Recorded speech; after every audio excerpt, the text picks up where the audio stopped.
वजीर आजम पाकिस्तान की जिद्दत पसंदाना विजन की अमली तस्वीर।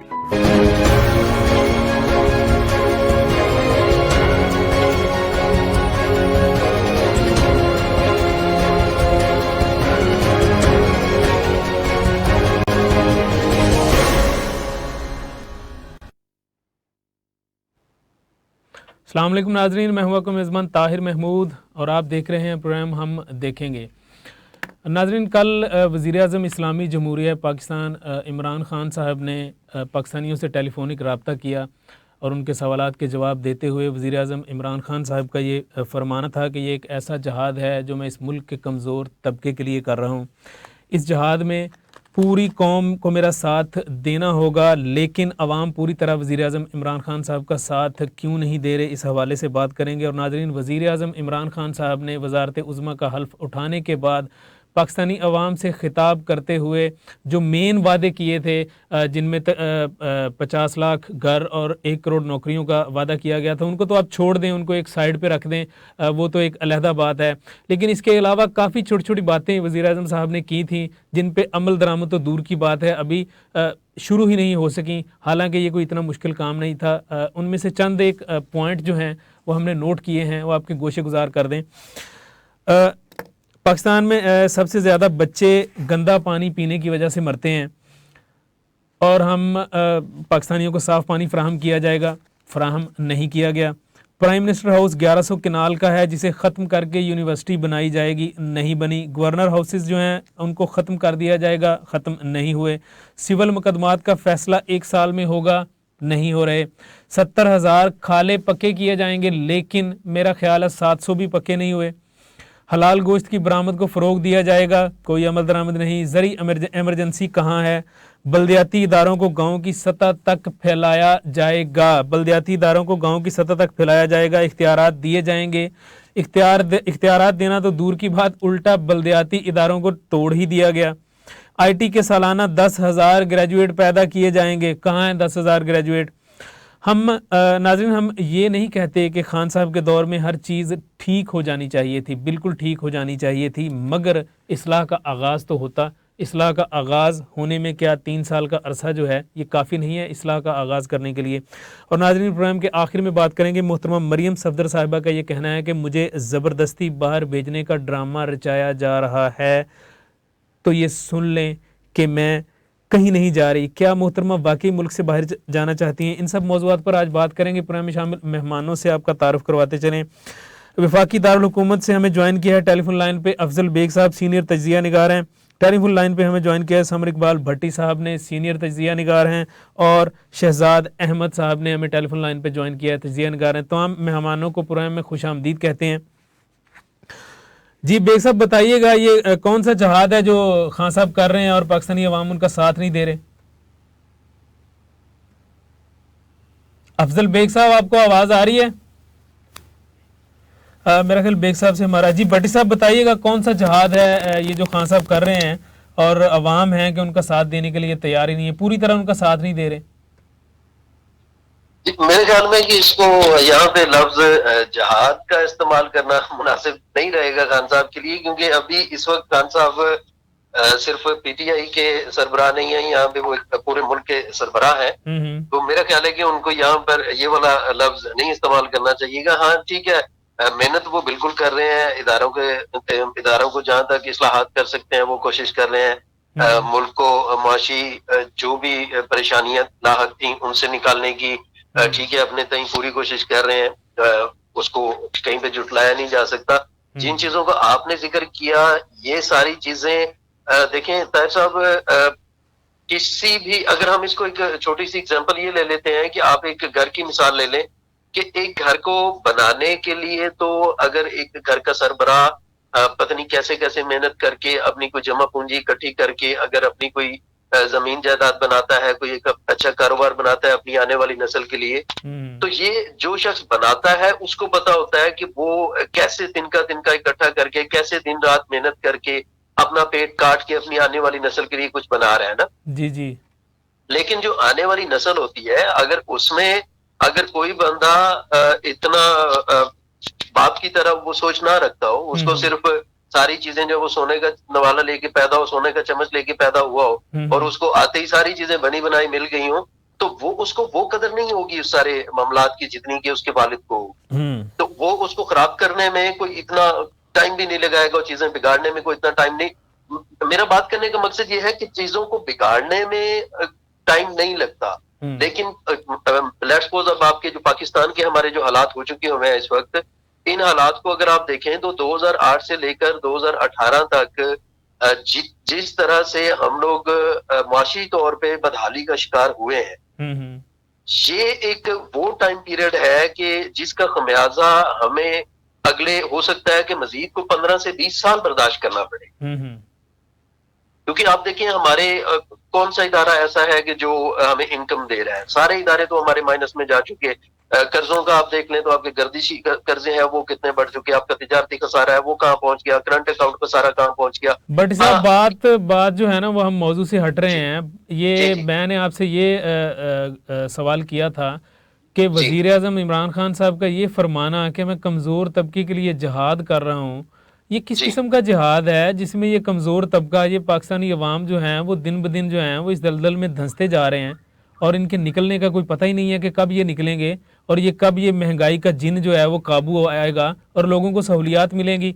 और ये खान साहब फरमा रहे हैं, क्या ये इस वबा की जानब तो इशारा नहीं था इनका? नहीं, ताहिर साहब उनका कहने का मतलब ये था कि जी अपोजिशन जितनी जैसे वो दिन रात करप्शन का राग लाते हैं, तो उनका कहने का मुराद ये था कि इस करप्ट टोले के खिलाफ जिस तरह से वो लड़ रहे हैं और एक डिफरेंट किस्म के हर जगह पे माफियाज बैठे हुए हैं, जिस तरह उनके साथ लड़ रहे हैं, वो इसको शायद जिहाद का नाम दे रहे हैं। नहीं बट साहब देखें बात यह है कि जहाद जो है वो तो ये लफ्ज इस्तेमाल करना मेरे ख्याल में मुनासिब नहीं था। चलिए मुनासिब नहीं है जी, ये तो मैंने स्टार्ट में ही कहा कि ये लफ्ज इस्तेमाल करना यहाँ पे मुनासिब नहीं था। हाँ, उनको ये जरूर जंग कह लेते हैं, वो कोई भी और लफ्ज कह सकते थे कि जी मैं इस महाज के ऊपर लड़ाई कर रहा हूँ, अवाम को मेरा साथ देना चाहिए। बाकी जिस तरह आपने बोला ना कि गरीब अवाम के लिए अभी तक ऐसा कुछ नहीं किया, असल में खान साहब जब तक बाहर बैठे हुए थे तो तब तक उनको हालात का अंदाजा ही नहीं था कि अंदर के मामलात कितने बिगड़े हुए हैं।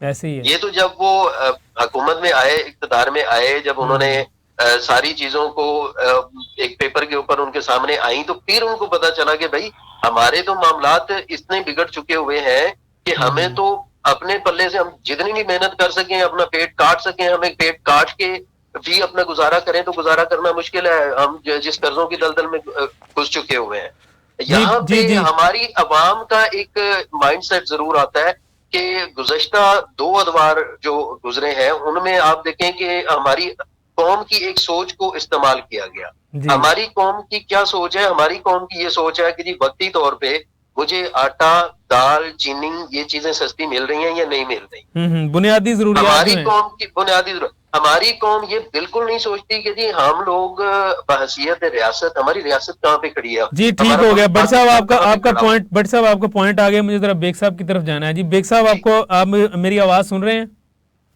जी मैं आवाज सुन रहा हूँ। जी बेग साहब, ये कौन सा जहाद है? वज़ीर आज़म इमरान खान साहब ने कल ये पाकिस्तानियों से टेलीफोनिक रब्ता किया तो उनके सवालों के जवाब देते हुए खान साहब ये फरमा रहे थे कि ये एक ऐसा जहाद है जो मैं इस मुल्क के कमजोर तबके के लिए कर रहा हूँ। तो ये कौन सा जहाद है जो खान साहब ने शुरू कर लिया है? बिस्मिल्लाहिर्रहमानिर्रहीम, लाखों करोड़ों दरूद जनाब रसूलुल्लाह सल्लल्लाहु अलैहि वसल्लम। मेट्रो टाइम न्यूज़ के देखने वाले सुनने वालों को अफजल बेग सलाम। जनाब ताहिर महमूद साहब, जो लफ्ज जिहाद है ना, अवामी तौर पे इसका सिर्फ एक ही मतलब लिया जाता है कि कोई लड़ाई, मार कुटाई, कत्लो-गारतगरी, शहादतें और यानी बहुत भरपूर तरीके से जो है वो काम किया जाए। अगर इसके ये जहद से निकला, बेसिकली जद्दोजहद, किसी चीज के करने की कोशिश करना, तो उसको फिर जिहाद कहा गया। अब चूंकि जिहाद का तो बड़ा वसी मतलब जो है, इसका वसी मतलब है, तो इस हवाले से देखा जाए तो खान साहब ने जो खुसूसी ये लफ्ज इसलिए इस्तेमाल किया कि वो पूरा अपना एक जो जोरों शोर के साथ जो एक कमिटमेंट है वो शो करना चाह रहे हैं कि हम ये जिहाद, जिस तरह जिहाद किया जाता है इसी तरह हम जो है वो इसके ऊपर भी अवाम की जो है वो बका के लिए जो है हम लड़ाई करेंगे। तो मैं तो इसको ऐसे ही समझ पाया, यानी अवाम की बका के लिए जिहाद के ऊपर एतराज है तो वो एक अलग बात है, लेकिन इसका मतलब होता है कोशिश करना किसी काम की करने। नहीं बेग साहब, जहाद का लफ्ज़ जो है वो तो कुरान मजीद फुरकान हमीद में भी आया है, लेकिन वहाँ पे इसका मतलब कुछ और है। और अगर हम उसकी डेफिनेशन में जाएं, उसके तर्जमे में जाएं, उसकी तशरीह में जाएं, तो इसका मतलब कुछ और ही बनता है। लेकिन यहाँ पे मेरा ख्याल है ये इस्तेमाल करना मुनासिब नहीं था। पता नहीं कौन सा जहाद है जो खान साहब कर रहे हैं। देखिए तार साहब, मैं वही अर्ज कर रहा हूँ कि हर लफ्ज का मौका महल होता है कि हमने इसको किस मौका महल पे उसका क्या जो है मतलब लिया जाएगा। देखिए खान साहब ने जहाद का लफ्ज इस्तेमाल किया तो इसमें क्या ऐसी कोई बुराई है, कोई ऐसी परेशानी वाली क्या बात है?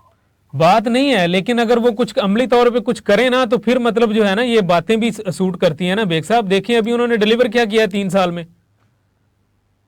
देखिए साहब, पूरी कौम जो है ये नजारा देख रही है कि पिछले 70 साल से इस मुल्क के साथ किसने क्या खिलवाड़ भी किया।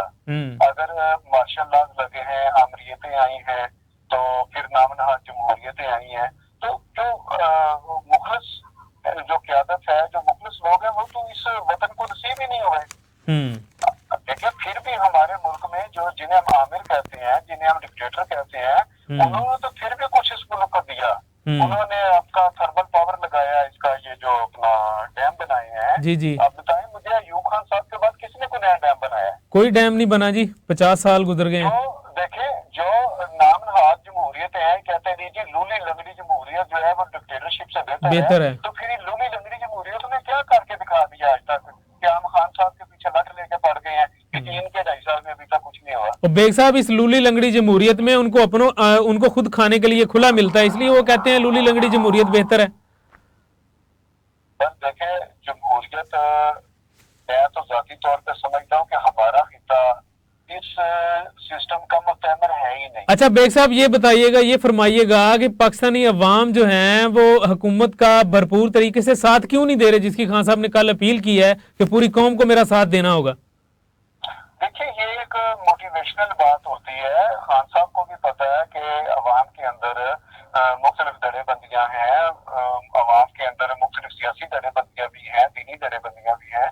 तो लोग जो हैं, ये लोगों को मोटिवेशन के लिए होता है कि तमाम लोग अपने अपने वो जो जाती मफादात हैं उसको बराए ताक रख के, तो एक मकसद की खातिर जो है वो अगर गवर्नमेंट का कोई अच्छा इक़दाम है तो उसको सराहना चाहिए। और इससे ज्यादा कोई बात नहीं, इससे ज्यादा कोई बात नहीं जी। शहजाद साहब, आप मुझे सुन रहे हैं, आवाज आ रही है? शहजाद साहब बताइएगा, ये कौन सा जहाज शुरू कर लिया खान साहब ने? साहब मैं एग्री करूंगा बेग साहब से। जहाज के बहुत से मीनिंग है, हमें जरूरी नहीं इसके ऊपर कोई वॉर के रिलेटेड बात की हो तो वो जहाज होता है। एक गरीब आदमी जो अपने कुंबे को पाल रहा है और उसकी तरबियत कर रहा है और उसको परवान चलाता है, वो भी एक जहाज कर रहा है। जहाज का मतलब कोशिश में लेना चाहिए और इतना आड़े हाथों नहीं लेना चाहिए खान साहब की बात को। बात यह है कि हमारी आवाम जो है ना वो बहुत शॉर्ट टेम्पर्ड और बहुत शॉर्ट टर्म चीजें ना वो फुलफिल चाहिए। तो खान साहब ने भी खैर बेवकूफियों वाले उस वक्त नारे मारे थे कि हम ये कर देंगे, वो कर देंगे, वो करेंगे। ओवरनाइट चीजें होने वाली नहीं है। इतना बिगड़ी हुई हालात, इतने बिगड़े हुए इकोनॉमिक कंडीशन उन्हें पता भी था, लेकिन उनको अंदर के नहीं पता था कि अंदर कितना बड़ा दर्द हो चुका हुआ है। मैं जब बहुत से इकबाल इस्माइल साहब जो इनके वज़ीर खजाना थे, तो मैंने उनका इंटरव्यू सुन रहा था कुछ अर्सा पहले, जब नून लीग की गवर्नमेंट की आखिरी कुछ 16-17 की बात है। तो वो फरमा रहे थे कि हम $500 मिलियन पर मंथ मार्केट में इंजेक्ट करते थे। $500 मिलियन, मतलब ये कि डॉलर बेच के मार्केट में डॉलर का रेट 125 पे स्टेबल रखने के लिए।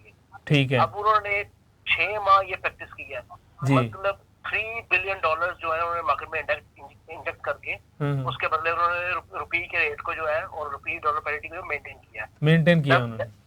ये इसे मतलब ये जुल्म था कि आपने रुपये को स्टेबल रखने के लिए डॉलर के बदले में आपने ये काम किया।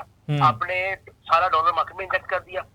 जैसे ही खान साहब गवर्नमेंट आई, एक तो उन्होंने जाते जाते टैक्स जो है ना सैलरीड इंडिविजुअल्स को माफ कर दिए कि जी जो बंदा मतलब ये लाख रुपए कमाता है महीने का, उसको टैक्स जो है ना उसकी स्लैब खत्म कर दी कि आप टैक्स नहीं देंगे। और जैसे ही वो गवर्नमेंट आई उन्होंने 1 साल तो बर्दाश्त किया है। हम लोग बीइंग एन इकोनॉमिक कंडीशन को एनालाइज करने हुए मुझे पता चलता है कि जाती करके गए हैं। जाते हुए वो रास्ते में कील फेंक के गए कि जो बंदा आएगा, हम आएंगे तो हम तो है ही क्रुक है, आते जो है इसको हम दोबारा रिवर्ट करेंगे डिसीजंस को और दोबारा टैक्स भी लगा देंगे और डॉलर फिर बोरो कर लेंगे IMF से या किसी से मांग लेंगे या फिर अवाम के टैक्सेस इतने बढ़ा देंगे कि होना यही था जो उन्होंने किया है। इमरान खान को उन्होंने किसी तरह छोड़ा नहीं था। इमरान खान साहब इम्प्रोफेशनल टीम इनके पास है, क्रुक्स नहीं है, इनके पास क्रुक्स है। आप इसहाकडार को देख लें, वो क्रुक नहीं है। मिस्टर इस्माइल क्रुक नहीं है, बिल्कुल ऐसे ही है। फरूक इस्नाइक क्रुक नहीं है, सब एक से एक बढ़ के क्रुक थे। सिर्फ जो बात है ना वो नीयत का फर्क है। हम खान साहब को आज भी जो है ना उनके साथ इसलिए है कि उसकी नीयत ठीक है, फंसा वो बहुत बुरा हुआ है। हमारी आवाम जो है वो शॉर्ट टर्म चीजें चाहती है। देखिए मेरी बात सुनिए, थोड़ा सा पीछे जाते हैं। आपको 2014 में 114 पे लीटर पेट्रोल नहीं मिला है। आपका रेट ऑफ इंटरेस्ट 16% पे नहीं था। लेकिन शहजाद साहब वो थोड़े अरसे के लिए था ना, इतना ज्यादा लॉन्ग तो नहीं चला वो। ऐसे ही है क्योंकि वो चीजें कैमोफ्लेज थी, वो चीजें की गई थी, है नहीं थी। सारी इकोनॉमी फंस थी। ठीक है, दार साहब ने बहुत से ऐसे स्टेप्स लिए थे जिसमें कि उन्होंने ओवरनाइट रेट ऑफ इंटरेस्ट को गिरा के 7% पे ला के और लोगों को हाथ में पड़ा दिए ये ले। ये चीजें जो है की गई हैं। अच्छा शहजाद साहब ये फरमाइएगा, खान साहब ने चले छोड़ दें, आप 50 लाख घरों को भी छोड़ दें, 1 करोड़ नौकरियों को भी आप छोड़ दें, हम उन पे बात ही नहीं करते, ठीक है जी, उनको छोड़ दें। ये बहुत इंतहाई छोटे छोटे काम है, ये जो वो कर सकते थे काम, इंतहाई छोटे छोटे काम है। इनमें से ये जो सबसे पहला पॉइंट है, ये देखें पाकिस्तान में सबसे ज्यादा बच्चे जो हैं वो गंदा पानी पीने की वजह से मरते हैं, तो साफ पानी फराहम किया जाएगा। क्या किया है इन्होंने 3 सालों में? मैं इस पर फिर यही बात करूंगा, ये नारा तो बड़ा आसान था मारना। आप भी कह रहे हैं कि आसान काम है, आसान नहीं है। आप देखें जितनी भी आपकी टैनरीज हैं, जितनी भी आपके वेस्ट कारखाने,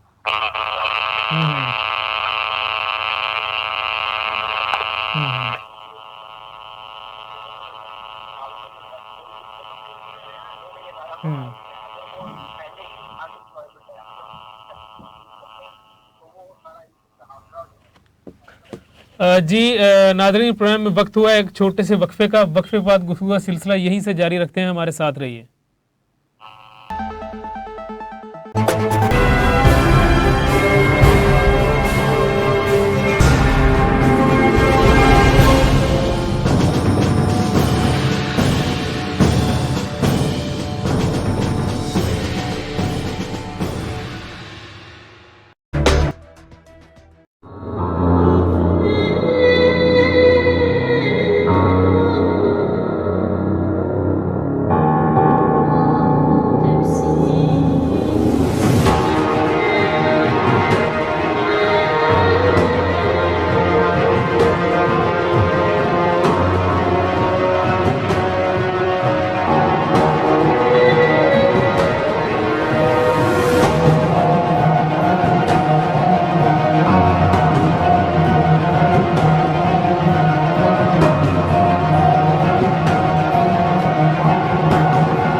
वेलकम बैक नाज़रीन, प्रोग्राम में एक बार फिर आपको खुशामदीद कहते हैं। जी भट्टी साहब, मैं आपकी तरफ आना चाहूँगा। ये बताइएगा कि पाकिस्तान में सबसे ज़्यादा बच्चे गंदा पानी पीने की वजह से मरते हैं, तो साफ पानी फ्राहम किया जाएगा, तो इस पे आज तक अमल क्यों नहीं हो सका?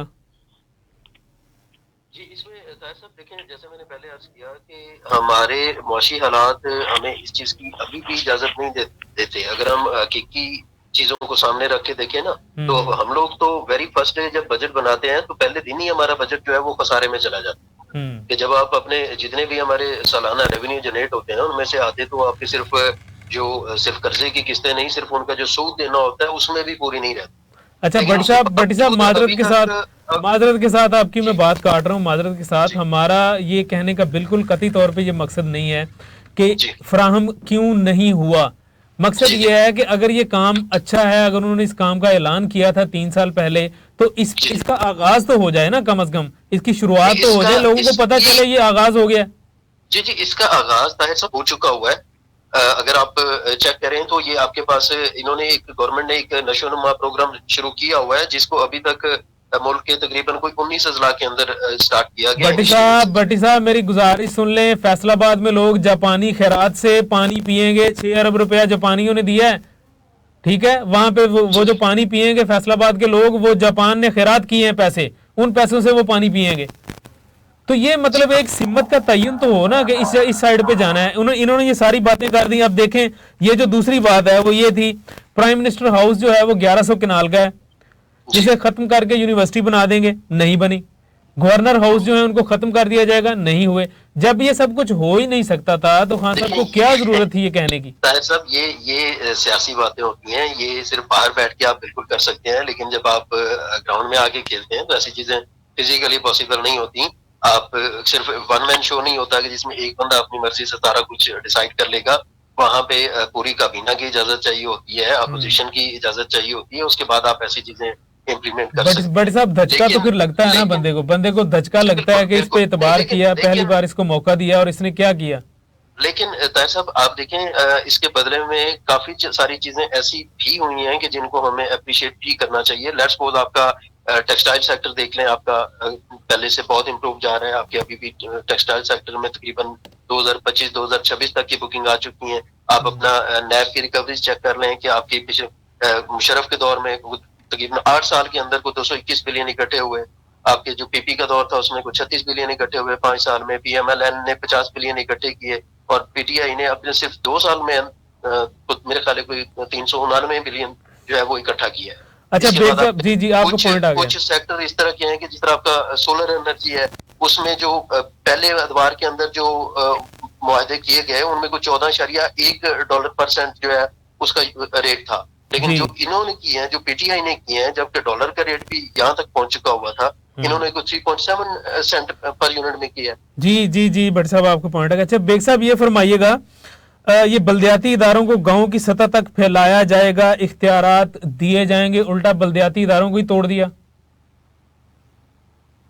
देखिए आप मुझसे ज्यादा बेहतर जानते हैं साहिब साहब कि ये सिर्फ दिखाने के लिए बल्दियाती इदारों के इंतखाबात करवाए गए थे नवाज शरीफ दौर में जो पिछली कांग्रेस की हुकूमत थी। चले ठीक है, मान लेते हैं कि ये दिखाने के लिए इंतखाबात करवाए गए थे। आप देखिए, आप ये आप बेहतर जानते हैं कि इनको किस सतह तक इख्तियारात दिए गए और उन इख्तियारात को कहाँ इस्तेमाल किया गया। तो ये सिर्फ आवाम को मुतमिन करने के लिए था कि देखिए जी हम जो है वो आवाम की दहलीज तक खिदमत पहुंचाने के लिए जो हमने वो एक सिस्टम जो है वो काउंसलर बनाए, चेयरमैन बनाए और ये सारा कुछ किया।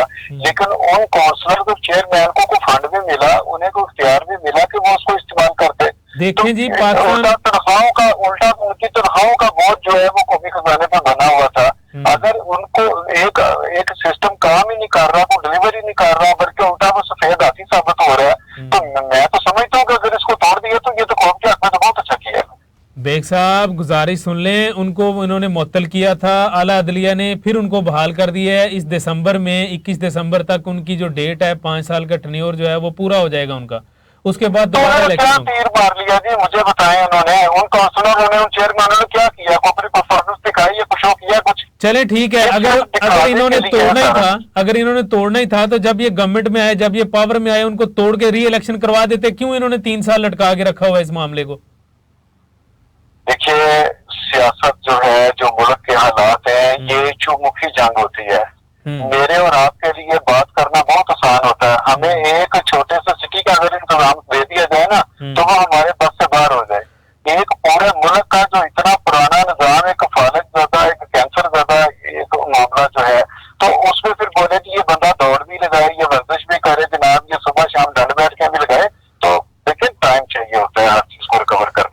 बेग साहब मैं आपकी कोई बात PTI की बिल्कुल ठीक है। तरफदारी नहीं कर रहा, मैं सिर्फ जो नजर आ रहा है, जो हकायक देख रहा हूँ, मैं वो अर्ज कर रहा हूँ। हम ये अर्ज कर रहे हैं, आप बिल्कुल बजा फरमा रहे हैं, हम ये अर्ज कर रहे हैं कि ये कोई अलादीन का चिराग नहीं था इनके हाथ में कि इन्होंने रगड़ना था और ये सारे मामलात जो हैं वो हल हो जाने थे। हम भी यही अर्ज कर रहे हैं, हम ये गुजारिश कर रहे हैं कि किसी सिम्मत का तयन किया होता, कोई शुरू तो की होता, दुरुस्त सिम्मत इस्लाह शुरू तो की होती। क्या किया? महकमा पुलिस ठीक कर दी, FBR ठीक कर दी, रेलवे ठीक कर दिया, PIA ठीक कर दिया, क्या किया? इस्लाह ही शुरू नहीं हो सकी जिस काम की, वो कब पाया तकमील तक पहुंचेगा? साहब मैं आपको बताता हूँ, अब ये जो सेनेट के चेयरमैन का इंतखाब हो गया, वहाँ पे सादा अक्सरियत मिल गई। अब खान साहब पूरी कानून साजी भी करेंगे।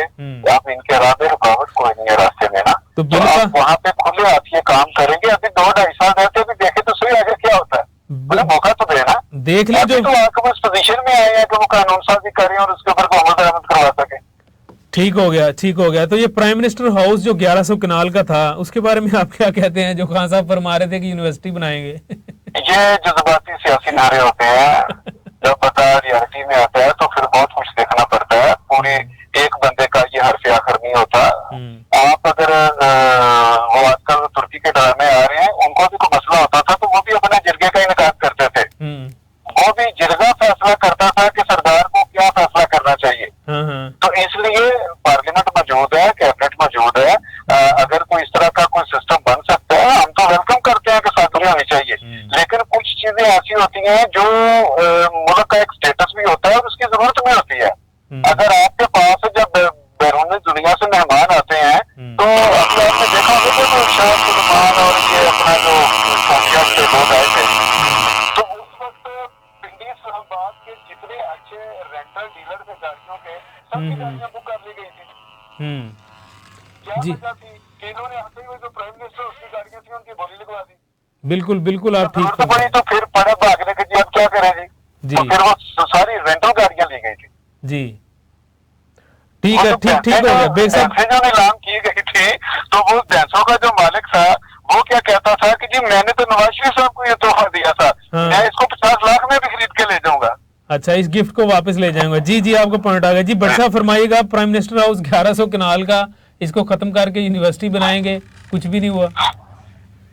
जी, वो हमारी पहले बात हो चुकी है इसके ऊपर, और बेग साहब ने ठीक किया है, ये सिर्फ सियासी बातें होती हैं, ये फिजिकली पॉसिबल नहीं होता। फिजिकली तो आप देखें, इन्होंने गवर्नर हाउस के बारे में कहा था कि जी हम लोग गवर्नर हाउस जो है उनको भी गिरा के उनकी जगह पे हमको यूनिवर्सिटीज बनाएंगे। अच्छा जी, इस पे बात हो चुकी है। IT के 10,000 ग्रेजुएट जो हैं वो सालाना पैदा किए जाएंगे, कहाँ पैदा हो रहे हैं जी? ये ऐसी चीजें हैं ताहिर साहब कि इनके ऊपर स्टेप बाय स्टेप काम होगा। आप देखेंगे अब तक PTI की गवर्नमेंट के अंदर तालीम के शोबे के अंदर काफी सारी अच्छी चीजें हुई भी हैं। जितनी यूनिवर्सिटीज इन्होंने अब तक, जितनी यूनिवर्सिटीज की बुनियाद रख दी है पिछले 2 या 2.5 साल के अंदर, इतनी पिछले को 10 साल के अंदर आपको कहीं पर नजर नहीं आएगी। लेकिन ये चीजें ऐसी हैं कि इनका आहिस्ता आहिस्ता आपको ओवरकम आएगा, आहिस्ता आहिस्ता इनकी चीजें सामने आएंगी।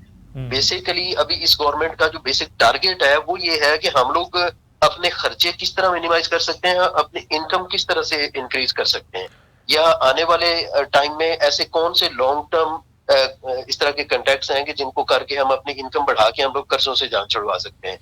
क्या आप देखें, ये जो डैम 2 बना रही है गवर्नमेंट, ये डैम भाषा डैम है, मोहम्मद डैम है, ये बड़े अच्छे इनिशिएटिव्स हैं। ये आज तक इसलिए नहीं लिए जाते रहे क्योंकि हर गवर्नमेंट को ये पता था कि जी ये लोग कोई ये मंसूबे जो हैं ये कोई 2 या 3 साल के अंदर तो कंप्लीट होते नहीं है। जी, आपका पॉइंट आ गया जी। ज्यादा लगता है जी बट साहब, आपका पॉइंट आ गया जी। शहजाद साहब, आप हमारे साथ मौजूद हैं? सर अच्छा शहजाद साहब, ये फरमाइएगा, ये जो हलाल गोश्त की बरामद को फ़रोग दिया जाएगा, ये भी एक उन नकात का एक हिस्सा है कि हलाल गोश्त की बरामद को फ़रोग दिया जाएगा, और ये ज़री एमरजेंसी कहाँ है?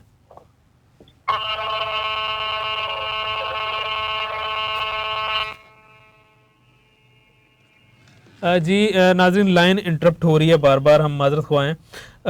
जी बेग साहब, जी बेग साहब, ये फरमाइएगा, ये जो हलाल गोश्त की बरामद को फरोग दिया जाएगा, तो इस पे तो ये तो कोई इतना मुश्किल काम नहीं था। देखिए तार महमूद साहब, जब PTI की गवर्नमेंट आई थी तो इस बात के ऊपर खान साहब का बड़ा मजाक भी उड़ाया गया था कि जी देखें ये मुर्गियां बांट रहे हैं, ये कट्टे बांट रहे हैं, ये लोगों को जो इस तरफ लेके आ रहे हैं। ये खान साहब ने बड़ी संजीदगी के साथ एक विजन दिया अगर लोगों को फार्मिंग की तरफ लाया जाए, देसी मुर्गियां पाली जाए, बच्चे कटे जो है वो उनकी परवरिश की जाए, तो हम गोश्त की जो हलाल गोश्त की जो पैदावार है उसको बढ़ाने में वाकई अहम रोल अदा कर सकते हैं। लेकिन उस वक्त आप यकीन करेंगे कि खान साहब की किस्सा किट हो जाएगी और उनको मजाक का निशाना बनाया गया उसके विजन को। जी तो अब मैं ये समझता हूँ कि अगर पीटीआई के पास यकीनन कोने को लाहे अमल होगा, अगर ये इसके ऊपर अमल दरामद हो जाए और जिस तरह के हमारे पास चुके गाँव देहात में जगह भी वाफर है, चारा भी वाफर है, तो इसके ऊपर अमल किया जा सकता है, लेकिन थोड़ी प्लानिंग की जरूरत है, थोड़ी कोशिश की जरूरत है। अच्छा बेग साहब ये पूरी दुनिया ये कहती है कि 150 साल क्रिकेट की तारीख में सबसे बेहतरीन कैप्टन जो हैं वो इमरान खान है, दी बेस्ट ऑलराउंडर हैं और दी बेस्ट कैप्टन है। यार क्रिकेट तो ठीक कर देते कम अज कम। यहाँ तो अब आपको कहाँ तक सुनेंगे, कहाँ तक अब सुनाएंगे। कोई ऐसा बंदा पूरी दुनिया में होगा जो ये बात कहेगा कि इमरान खान को क्रिकेट के बारे में नॉलेज नहीं है या इनको कुछ पता नहीं है? बिल्कुल बिल्कुल होना चाहिए। और खान साहब ने ये उनका विजन है कि वो मुल्क भर में क्रिकेट की अकेडमीज को खोलेंगे। पिछले दिनों भी मैंने ये झूठी खबर सुनी थी और मैं बनी गाना से चूंकि मेरा गुजरने का अक्सर इत्तेफाक होता है, तो वहाँ पे एक क्रिकेट का छोटा सा स्टेडियम डेवलप हो रहा है जहाँ पे लोकल जो है वो बच्चे क्रिकेट खेलेंगे। ठीक है, तो क्रिकेट को ये ठीक करेंगे और जाहिर बात है खेलों में हमारा मुल्क क्रिकेट में हमने माशाल्लाह काफी नाम कमाया है, हमारे पास क्रिकेट के बड़े हीरोज हैं और इन हीरोज को हम और भी दरियाफ्त कर सकते हैं, बड़े बड़े हीरे पड़े हुए हैं, लेकिन बात का हर सतह के ऊपर काम हो रहा है। अब खान साहब इंफरादी तौर पे किधर फिगर खुद जाके तो नहीं करेंगे, वो तो जस्ट ऑर्डर करेंगे और आगे जो टीम काम करेगी। जी भट्टी साहब, मोहतरम मरियम सफदर साहिबा का ये कहना है कि मुझे जबरदस्ती बाहर भेजने का ड्रामा रचाया जा रहा है, सुन लें कि मैं कहीं नहीं जा रही। जी ये आने वाले दिनों में पता चल जाएगा जी कि ये ड्रामा कैसे रचाया जा रहा है जी, क्योंकि अभी डॉक्टर अदनान वापस आ चुके हुए हैं और वो आजकल मेरे ख्याल में इसी चीज के ऊपर वर्किंग कर रहे हैं कि वो भट्टी साहब माजरत के साथ वो डॉक्टर नहीं है, वो ट्रैवल एजेंट लगते हैं मुझे, जिसको भी आते हैं चेक करने उसको साथ ले जाते हैं। जी बिल्कुल बिल्कुल, वो भी आजकल इसी चीज के ऊपर वर्किंग कर रहे हैं कि जी ऐसी कौन सी बीमारी दोबारा से इन्वेंट की जाए कि जिसके थ्रू हमें मरियम नवाज साहबा को बाहर लेके जाए। ये पहले मरियम नवाज की आप पहले अब तक के बयान देख लें कि अब तक की कई चीजें ऐसी थी कि जिनके ऊपर उन्होंने क्या कहती क्या रही है और आगे होता क्या रहा है। आप सिर्फ ये रिसेंटली जो एग्जांपल है आपकी लॉन्ग मार्च की देख लें कि ये लोग 2020 में अक्टूबर नवंबर से को डेट्स दे रहे थे, ये कर देंगे वो कर देंगे, लेकिन कुछ जी जी जी जी आपको जी बेग साहब लास्ट 30 सेकंड्स क्या कहेंगे आप? शायद कहता है कि कत्ल करो हो या करामात करो हो। अच्छा बात सिर्फ ये है कि मरियम नवाज साहबा सिर्फ ये शोर मचा रही है कि हाँ मैंने नहीं बाहर जाना, मैंने नहीं बाहर जाना, इनफैक्ट वो बाहर जाना चाह रही है। तो देखें ये अभी तो ये इनकी जो गिरफ्तारियां हैं अभी वक्ती तौर पर रुक गया मामला, लेकिन हो सकता है कि किसी वक्त फिर हमें इंसाफ की जरूरत पेश आ जाए, क्योंकि हमारे यहाँ जो इंसाफ है वो जरूरत के तहत किया जाता है। तो वो अगर कभी को जरूरत पेश आ गई तो ये इला माशाल्लाह जेल तो जा सकती है, बाहर जाने का ख्वाब इनका शायद ही पूरा हो। बाहर जाने का ख्वाब इनका शायद ही पूरा हो। जी नाजरीन, अल्लाह करे पाकिस्तानियों की तमाम मुश्किलात दूर हों। प्रोग्राम का वक्त ख़त्म हुआ जाता है। आप जहाँ कहीं भी रहें, अल्लाह ताला आपको और आपके अहले खाना को अपनी हिफ्ज़ व अमान में रखे। अल्लाह हाफ़िज़।